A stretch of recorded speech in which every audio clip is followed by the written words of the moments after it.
자, 안녕하십니까, 안녕하십니까. 글로벌 디펜스 뉴스 팬 여러분. 자, 오늘도 우리 역사 공부를 하시죠.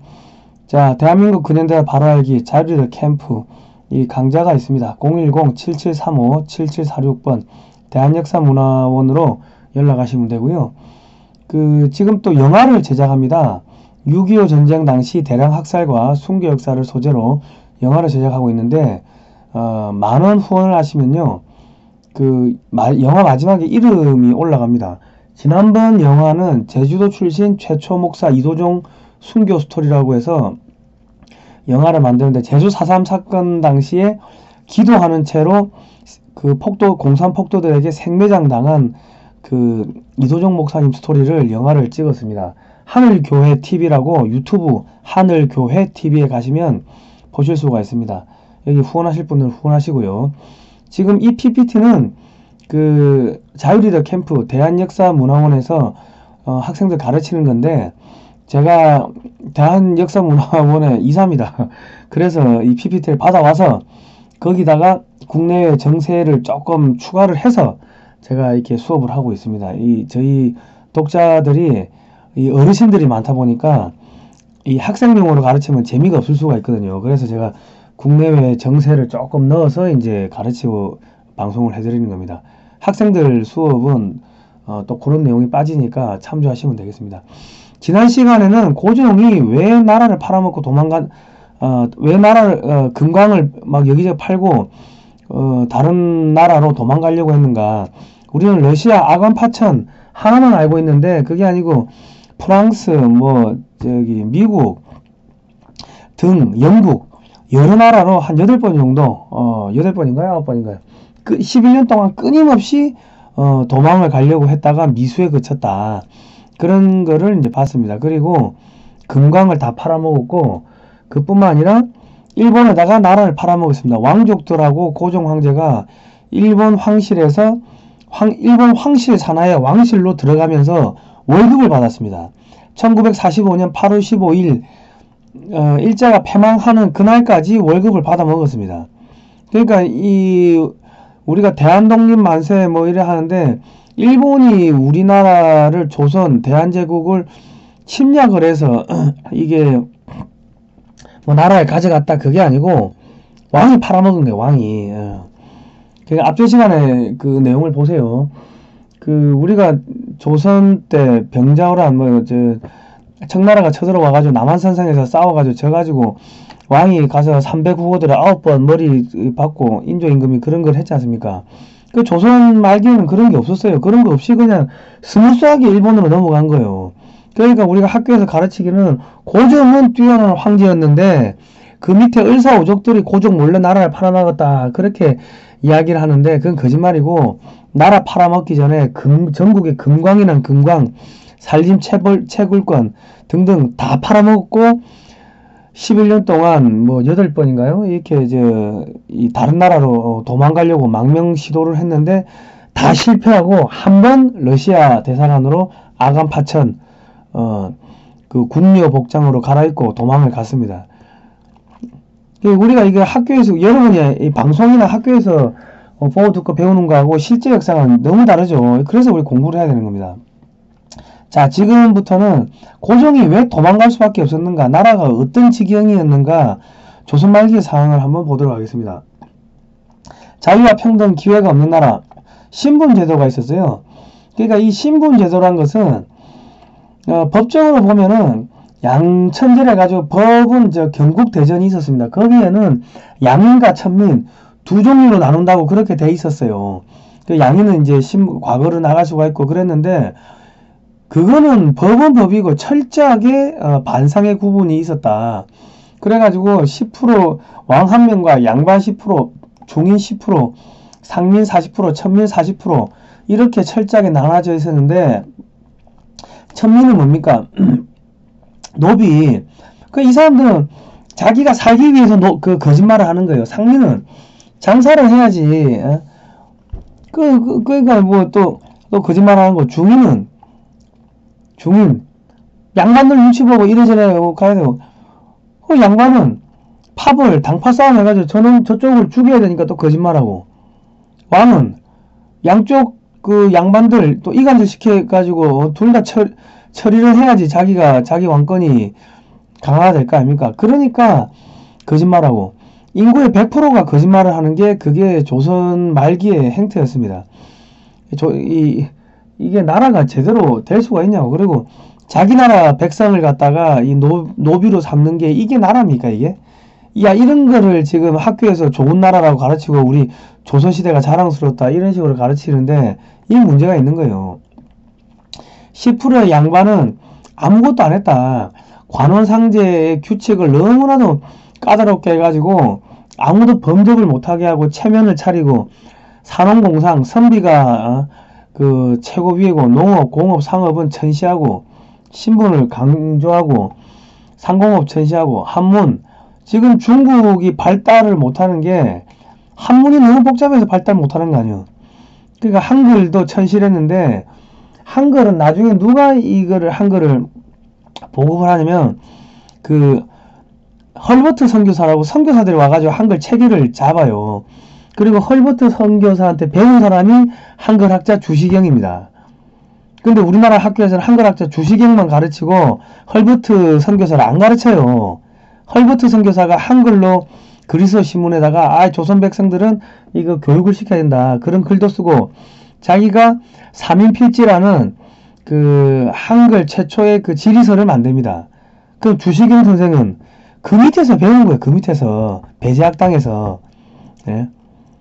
우리나라 역사에서 종교를 빼야 된다 해가지고 기독교 선교사들의 역할을 다 빼는데 그래 뺄 것 같으면 호국 불교도 역사에서 빼야지. 그러면은 고구려 백제 신라에서 호국 불교 빼면은 역사가 있습니까? 역사를 지금 그런 식으로 자꾸 빼는데 그러면 문제가 있는 거예요. 자, 역사는 좋은 것도 그대로 가르쳐야 되고 나쁜 것도 그대로 가르쳐야지 역사적 교훈을 얻을 수가 있습니다. 자, 한국과 그 이웃 나라들 이사벨라 버드 비숍이라는 여성이 1831년부터 1904년까지 사신 분인데 이분이 1898년에 한국과 그 이웃 나라들이라는 책을 이제 습니다. 이 쭉 조선을 둘러보고 쓰는데 양반이나 귀족들은 생업을 위한 아무런 일도 하지 않는다.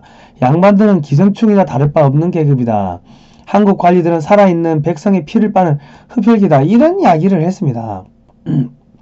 그리고 역관 이 신분 중인 10%는 역관, 향리, 의관, 상인 이런 계급이었고 자 그리고 40%의 상민이 뭐예요? 이게 뭐 농사짓고 밭 깔고 농사짓고 배, 삼배 뭐 이런 뭐 공업, 상업 뭐 이런 거 하는 사람들 그리고 이제 충북 청주의 백정 남녀 체격 측정입니다. 이런 것들 보면은 이 백정은 사람이 아니었어요. 40%의 천민 백정은 사람이 아니었다. 사람이 그래가 사고팔고 했습니다. 사고팔고 했어요. 지금 여기 여성의 이 키를 보면은 한 130 정도 될라나? 이 정도는 키가 작았어요. 조선 말기에. 자, 그리고 천민은 백정, 기생, 갑바치, 노비, 무당, 광대, 승려 이런 업에 종사했다. 그리고 노비는 사람이 아니었기 때문에 소하고 노비하고 바꾸고 이렇게 가치를 쳤습니다. 그냥 노비는 재산이었어요. 재산. 자, 가난과 질병의 나라. 이 보시죠. 이 북한이 아닙니다. 이 꽃제비가 아니고 조선 말기였어요. 이 보세요. 이거 애들이 신발도 안 신고 다니고 이게 조선 말기였습니다. 근데 지금 대한민국에 조선 관련해가지고 이 영화나 드라마 나오면 엄청나게 화려하게 나오죠. 실제는 저랬다는 거예요. 조선 말기에. 그러니까 고종 황제가 그 금강 팔아치우고 다른 나라로 도망가려고 그렇게 시도를 했다가 도망 못 가고 결국은 일본에 월급 받으면서 나라를 팔아먹은 거 아닙니까? 고종하고 그 왕족들이 그 일본에서 그 일본 황실에서 월급을 받았다는 거는 그 우리 국민들이 잘 모릅니다. 그 안 가르친다고. 왜냐면 고종이 뛰어난 사람인데 을사오적이 나쁜 놈이다. 그렇게 이때까지 가르쳤는데 고종이 월급을 받았다 해보십시오. 그럼 을사오적이 나쁜 놈이 아니네. 이 역사가 다 뒤집어지는 거예요. 자, 이렇게 옛날에 북청물장수 뭐 이런 영화도 있었습니다. 여기 보시면 이게 문둥병이에요. 문둥병. 코가 저렇게 뭉드러진다고. 그러니까 천연두, 두창, 마마, 콜레라, 한센병이 문둥병이죠. 그리고 피부병, 배앓이 등 베이고 다친 상처들. 이때는 봄철이 되자 조선의 전통적인 돌던지기 시합이 열렸다. 닥터홀의 조선해상 중에 보면은 셰우드홀 선교사가 쓴 내용에 보면 이렇게 돌 던지고 했다는 거예요. 석전은 패를 갈라 돌팔매로 승부를 겨룬 후 돌싸움으로 하천변이나 들판에서 주로 성행했던 놀이다. 사실 전쟁이나 붙인 한자를 봐도 돌을 던지고 싸우며 논다는 것은 위험천만한 일이다. 석전을 하다 다치는 경우가 허다했고 죽는 경우가 있었으니 그야말로 목숨을 걸었다 해도 과언이 아니었다. 게다가 치열하게 석전을 치른 후에 승패가 갈리면 죽거나 다쳐도 그 책임을 묻지 않았다 하니 요즘 세상에는 있을 수 없는 놀이다. 조선 말기에 이런 거를 하고 놀았다는 거예요. 왜 했는지 몰라. 그러니까 그 조선 그 일제시대 때 1920년대 30년대 그 당시에 뭐 동아일보나 뭐 조선일보 신문들 보면은 뭐라 나오냐면 문둥병 환자가 아이를 납치해가지고 간을 빼먹었다가 뭐 사형당했다 뭐 그런 내용들이 나옵니다. 근데 조선 말기에는 문둥병 환자들이 약이 없으니까 아이의 생간을 먹으면 낫는다 해가지고 그래 애들 잡아가지고 뭐 먹고 그랬대요. 그게 조선 말기였어요. 그러니까 고종 황제가 도망을 가지. 자, 이게 지금 남대문이죠. 남대문 앞에 이게 소똥, 말똥, 사람똥, 돼지똥 이랬습니다. 옛날에 요강을 그 새벽에 볼일을 보면 창문 밖으로 버렸대요. 요강을. 그러니까 콜레라, 이질 이런 게 안 퍼집니까? 그랬던 대한민국이 지금 이렇게 그 발전하게 됐습니다. 어떻게 해서 이렇게 발전하게 됐는가? 미국의 선교사들이 들어오면서 미국의 문명이 막 들어오기 시작하는 겁니다. 서울은 내가 본 도시 중 가장 지저분했다. 거리는 좁고 불결하고 우물이 널려 있었다. 로제타 홀 선교사님이고 사람들이 이런 환경에서 생존하고 있다는 것이 놀라울 따름이다. 거리는 비좁고 포장은 되지 않았으며 온갖 짐승들의 배설물이 거리를 가득 채워서 숨을 쉬며 지나가기가 무척 힘들었다. 이런 불결한 위생상태 때문에 서울과 대도시에는 끊임없이 전염병이 돌아 서울 인구의 10%가 콜레라와 패스트로 죽어가는 비참한 일이 일어나기도 했다. 알렌 선교사. 이 알렌 선교사는 선교사로 들어온 게 아니고 외교관 직책으로 들어왔습니다. 서울 거리는 불결하고 여기저기 오물이 널려있다. 아펜젤러 선교사. 자, 그것만 있은 게 아니고 사람이 죽어 나무에 매달았대. 이게 땅을 파고 매장하는데 돈이 드니까 공주 인근 숲에 언뜻 보면 우산같이 보이는 작은 꾸러미들이 주렁주렁 매달려 있는 나무들이 있다. 조사를 해보니 아이들의 죽음이었다. 공주에선 아이들은 매장하지 않고 나무에 매단다. 숲은 해골천지다. 성인 남자만한 한 나무엔 8구의 시신이 매달려 있었다고 한다. 성인의 시신은 썩을 때까지 보관했다가 뼈는 내던져버리거나 얕은 땅에 파묻는다. 이게 매티 노블의 조선회상 중에 나옵니다. 자, 여러분이 알고 있는 조선이 이런 나라였습니다. 여러분 학교에서 지금 우리 학생들한테 거꾸로 가르친다고, 엉뚱한 데 가르친다고. 나라가 이랬기 때문에 조선의 왕이 고종 황제가 나라 팔고 도망간 거예요. 아간파천 러시아 대사관으로 도망갔는데 뭐 잘 안 돼가지고 나중에는 일본한테 월급 받고 월급쟁이 왕을 했어요. 그게 역사적 사실에 나오는데 왜 학교에서 이런 거 안 가르치냐고. 자, 오늘은 여기까지 할게요. 자, 매일 한 1-20분씩 역사 공부를 하면요, 세상이 눈에 다르게 보일 겁니다. 세상을 보는 눈이 확 띄어지고요. 그리고 이때까지 속았구나 하는 것들, 이런 것들이 눈에 보이실 겁니다. 그러면 이 영적 능력이 영적 문이 떠집니다. 그러니까 우리가 제대로 된 역사를 알아야 된다. 역사를 모르면요, 어디 가서 역사 썰을 열심히 푸는데 거짓말쟁이가 되는 겁니다. 자, 이 방송은요, 자발적 구독료로 진행이 됩니다. 월정기 후원 CMS 1877-0248 후원 계좌는 SC제일은행 한미역사문화연구원 이렇게 있고요. 그리고 페이팔도 있습니다. gdwatch21@gmail.com. 좋아요, 구독 신청, 알람 등록, 종 모양 클릭하시면 되고요. 좋아요를 많이 눌러주셔야지 검색에 잘 잡힌대요.